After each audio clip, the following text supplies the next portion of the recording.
নমস্কার বন্ধুরা, আশা করি আপনারা সকলেই ভালো আছেন। আপনারা দেখছেন এক্সআইইউ ইউএসডি গোল্ড ভার্সাস ডলারের ট্রেডিং চার্ট। আজকে 14 তারিখ, বৃহস্পতিবার, 14ই আগস্ট। আজকের নিউজ টাইমটা নোট করে নেন। হাইলি ইম্প্যাক্ট নিউজ আছে সন্ধ্যে 6টায় আর রাত্রি 11:30টায়। রাত্রি 11:30টায় প্রেসিডেন্ট ট্রাম্পের স্পিচ আছে। নিউজ টাইমে আপনারা ট্রেড থেকে বিরত থাকার চেষ্টা করবেন, কারণ মার্কেট ভোলাটাইল হয়, স্টপ লসে হান্টিং করবার সম্ভাবনা থাকে। দেখুন, গতদিন একটা বুলিশ ক্যান্ডেল ক্রিয়েট হয়েছে। আমি তার আগের দিন বলেছিলাম যে তার আগের দিন ক্যান্ডেলটা দেখুন, আমি বলেছিলাম এখানে একটা উইক দিয়ে ক্যান্ডেল ক্লোজ করেছে, তার মানে বাইং প্রেসারটা আছে। আর বাইং প্রেসার থাকার জন্যই কালকে একটা বুলিশ ক্যান্ডেল ক্রিয়েট হয়েছে। এগুলো আপনারা একটু লক্ষ্য করবেন যে তাহলে বাই নিতে হবে। বাইং প্রেসার থাকলে ট্রেন্ডের এগেনস্টে যাওয়া যাবে না। যে প্রেসার আছে, আপনার বাইং প্রেসার থাকলে বাইং নিতে হবে, সেলিং প্রেসার থাকলে সেলিং নিতে হবে। এগুলো আপনারা একটু দেখে নিজে নিজে দেখবেন। আর দেখুন, আমরা স্ট্রাকচারাল বেসিসে কিন্তু এখনও বাইয়ে শিফট আছে ডেলিতে। যতক্ষণ না এই লেভেলটার নিচে ক্যান্ডেল ক্লোজ করবে, এই 3264 লেভেলের নিচে যখন ক্যান্ডেল ক্লোজ করবে, রিটেস্টে আমরা সেল দেখব। তখন রিটেস্টে আমরা সেল দেখব। এই লেভেলের উপরে যখন আছে, আমরা রিটেস্টে বাই দেখার চেষ্টা করব।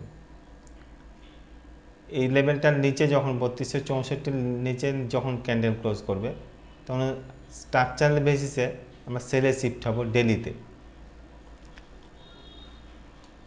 আসা যাক H4-এ কী সিচুয়েশান দেখা যাক। ক্যান্ডেল কী সিচুয়েশান তৈরি করেছে দেখুন। H4-এও আমরা বাইয়ে আছি, H4-এও বাইয়ে আছি, H4-এ বাইয়ে আছি যতক্ষণ না আমাদের এই লেভেলটা নিচে ক্যান্ডেল ক্লোজ করবে। এই 3270 এর নিচে যখন ক্যান্ডেল ক্লোজ করবে H4 ক্যান্ডেল, তখন আমরা রিটেস্টে সেল দেখব। তার আগে আমরা রিটেস্টে বাই দেখতেই থাকবো। এই লেভেলটার নিচে যখন 3270 এর নিচে যখন H4 ক্যান্ডেল ক্লোজ করবে, তখন রিটেস্টে সেল দেখতে হবে। তখন স্ট্রাকচারাল বেসিসে আমরা সেলে শিফট হব। তার আগে আমরা স্ট্রাকচারাল বেসিসে আমরা কিন্তু বাইয়ে শিফট আছি। H1 ক্যান্ডেলে দেখা যাক H1 ক্যান্ডেলে কি সিচুয়েশন ক্রিয়েট হয়েছে।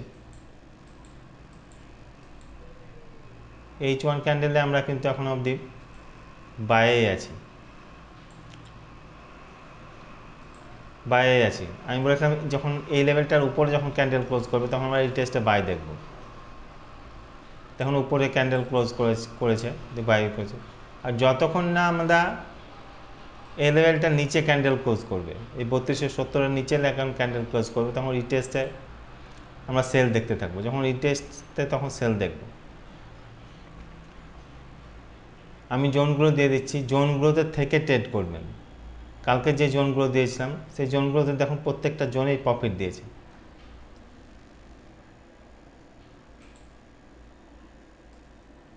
জোনগুলো নোট করে নেন, এই জোনগুলোতে থেকে ট্রেড করবেন। এইখানে একটা জোন দিয়েছিলাম আমি 67 টু 65, 65 টু 68, 3 পিপসের জোন, দুবার প্রফিট দিয়েছে। দেখুন, একবার টাচ করে নিচে এসছে, আবার এখানে টাচ করেছিল, আবার নিচে এসছে। এই জোনটাকে ভেঙেছে, এখানে ব্রেকআউট করে আবার নিচে নেমে এসছে। আপনারা জোনে থেকে ট্রেড করবেন। এই জোনে থেকে ট্রেড করবেন। জোনের ফাঁকা জায়গাতে ট্রেড করবেন না কখনোই।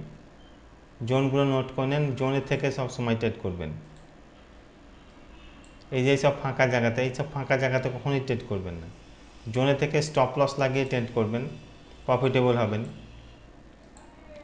স্টপ লস লাগবেন, জোনে থাকবেন, স্টপ লস লাগিয়ে জোনে থেকে ট্রেড করবেন। বিনা স্টপ লসে কখনোই ট্রেড করবেন না। জোনগুলো নোট করলেন, এই জোনে থেকে ট্রেড করবেন। আর নিউজ আছে আজকে হাইলি ইম্প্যাক্ট নিউজ টাইমে ট্রেড থেকে বিরত থাকার চেষ্টা করবেন। আর জোনগুলো নোট করে নেন, এই জোনে থেকেই ট্রেড করবেন। জোনে হয়তো সেলিং নিলেন, তখন 2 পিপসের উপরে দিবেন, তখন রিজেকশানটা দেখবেন 1 মিনিট কিংবা 5 মিনিটের। ইউএস সেশনে 1 মিনিটের রিজেকশান দেখবেন। আর বাদ বাকি টাইমে তখন আপনি 5 মিনিটের রিজেকশান দেখবেন, আর ইউএস সেশনে 1 মিনিটের রিজেকশানটা দেখবেন। ধন্যবাদ।